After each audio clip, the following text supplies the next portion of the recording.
Disable person, by born visually impaired, সবার কাছ থেকে ম্যাক্সিমাম সাপোর্ট আমি সেটাই পাচ্ছি। লেজুর ভিত্তিক রাজনীতির বাইরে গিয়ে তাদেরকে ভোট দিবেন।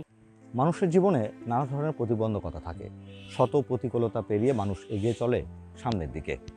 রাজশাহী বিশ্ববিদ্যালয়ের তেমনি একজন উদ্যমী এবং অদম্য তরুণ নাইম হোসেন, জন্ম থেকেই যিনি দৃষ্টি প্রতিবন্ধী।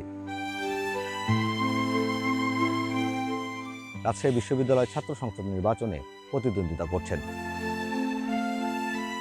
তার সঙ্গে কথা হবে, তার থেকে জানতে চাইব তার পরিকল্পনা, নির্বাচনে কেন আসা এবং তিনি সাধারণ শিক্ষার্থীদের নিয়ে কি ভাবছেন।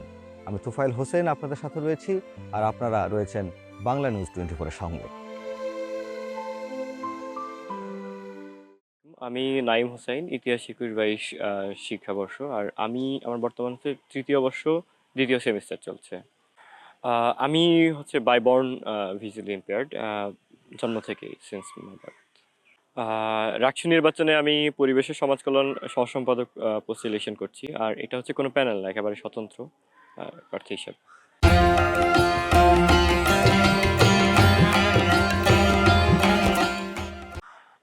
নির্বাচনের পরিবেশ বলতে গেলে আসলে এখনো তো আমাদের প্রচারণা শুরু হয় নাই। তবে যতটুকু দেখছি, আহ, আমি সন্তুষ্ট বলা চলে যে আশা করছি যে এখানে ভালো একটা প্রতিদ্বন্দ্বিতাপূর্ণ ইলেকশনই হবে। অ্যান্ড কোনো যে বায়াস ইলেকশন যেটা, এটা এমন কিছু আশা করছি না আর কি। আশা করছি যে ফেয়ার হবে। আচ্ছা, ফার্স্ট অফ অল আমার মনে হয়েছে যে আমি একটা আমি একজন ডিসেবল পার্সন। সো আমার কমিউনিটিকে রিপ্রেজেন্ট করা, যেটা আই হ্যাভ দিস অ্যাবিলিটি, যে আমি এর আগে হচ্ছে সেন্ট্রাল, আই মিন হচ্ছে ঢাকায় ডিসেবলদের রাইটস নিয়ে অনেক কাজ করার চেষ্টা করেছি। তো আমার মনে হয়েছে আমাদের রাজশাহী বিশ্ববিদ্যালয়ে আমার এরকম একটা স্পেস আছে যে মেবি মানুষ কিংবা প্রশাসন আমাকে, আমি যদি রিপ্রেজেন্ট করতে পারি, তাহলে হচ্ছে আমার যে যারা ডিসেবল কমিউনিটি আছে তারা উপকৃত হবে। অ্যান্ড পাশাপাশি হচ্ছে আহ, একজন নর্মাল স্টুডেন্টের পার্সপেক্টিভে যদি দেখতে চাই, যে আমাদের বিশ্ববিদ্যালয়ের স্টুডেন্টরা অনেক রকম সাফার করছে আর কি। লাইক হচ্ছে আমরা দেখতে পাচ্ছি আমাদের ক্লাসরুমে এসি আছে, বাট হচ্ছে আমরা যেখানে পড়বো, রিডিং রুম, ওখানে কোনো ফ্যাসিলিটিস নাই, পড়ার মতো কোনো পরিবেশ নাই।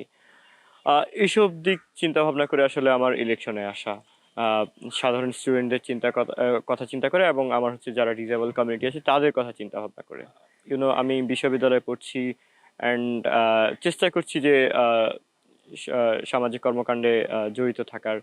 অ্যান্ড আমার কথা শিক্ষার্থীরা আই থিঙ্ক পজিটিভলি ভাববে যে মেবি ও আমাদের ভোকাল হইতে পারবে, এরকম একটা পজিটিভ এই পর্যন্ত আমি দেখে আসছি। যে যে জায়গায় গিয়েছি, যার সাথে কথা বলেছি, যখনই বলেছি আমি ইলেকশন করছি, সবাই মোটামুটি ভালো একটা রেসপন্স করেছে আর কি।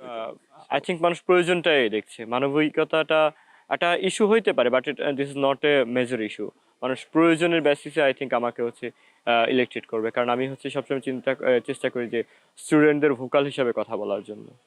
আমার সর্বপ্রথম কমিটমেন্ট থাকবে যে আমাদের হলের ক্যান্টিন কিংবা ডাইনিং এর, আপনি একজন বিশ্ববিদ্যালয়ের স্টুডেন্টের হচ্ছে মানসম্মত খাবার পাচ্ছে না, এই জায়গাটাতে আমার মনে হয় যে যেহেতু আমি সমাজ কল্যাণ, পরিবেশের সমাজ কল্যাণ ইনক্লুড অবশ্যই, এটা পরে সমাজ কল্যাণ, যেটা স্টুডেন্টদের কল্যাণে আই থিঙ্ক এটা আমার করার সুযোগ আছে, যে ক্যান্টিন কিংবা ডাইনিং এর মান উন্নয়ন, এটা নিয়ে আমার একটা পরিকল্পনা আছে অবশ্য।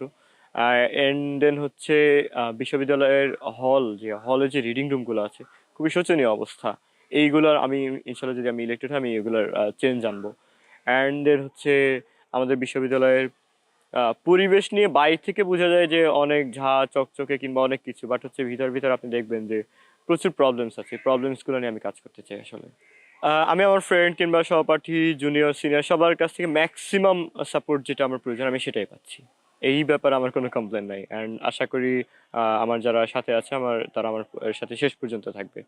জয়ী হই বা না হই, তাদের যে সাহস কিংবা তাদের যে সহযোগিতা, এটা এন্ড অফ দ্য ডে থাকবে। আমার পরিবারে আহ, আমরা দুই ভাই এক বোন, বাবা মা, এর মধ্যে মা হচ্ছে এবছর ফেব্রুয়ারিতে ব্রেন স্ট্রোকে চলে যান আর কি। আর বাকি আমরা দুই ভাই এক বোন, আর বাবা আছেন আর কি আপাতত।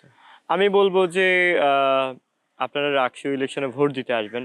অ্যান্ড আমি এটা আশা করব যে আমাদের বিশ্ববিদ্যালয়ের শিক্ষার্থীদের কাছে তাদের লেজুর ভিত্তিক রাজনীতির বাইরে গিয়ে যারা আপনাদের ভোকাল হয়ে কথা বলবে তাদেরকে ভোট দিবেন, তাদেরকে ইলেক্টেড করবেন। This is my message for all. আমরাও চাইবো তিনি তার যে অঙ্গীকার সাধারণ শিক্ষার্থীদের জন্য তিনি ব্যক্ত করেছেন, তার যে শারীরিক যে প্রতিবন্ধকতা রয়েছে, সে প্রতিবন্ধকতা তিনি কাটিয়ে যে শিক্ষার্থীদের জন্য যে তিনি যে স্বপ্ন দেখছেন, সে স্বপ্ন নিশ্চয়ই একদিন পূর্ণ হবে এবং রাকসুতে শিক্ষার্থী যারা রয়েছেন, যারা নানান ধরনের সমস্যায় জর্জরিত রয়েছে, সে সমস্যা সমাধানে নাঈম হোসেনের যে পরিকল্পনা সেটি বাস্তবায়ন করবেন এবং সে বাস্তবায়ন করতে পারলে সাধারণ শিক্ষার্থীর যে সমস্যাগুলো রয়েছে সেগুলো অনেকটাই সমাধান হবে এবং যারা তাদের যে অধিকার, সে অধিকার তারা ফিরে পাবেন।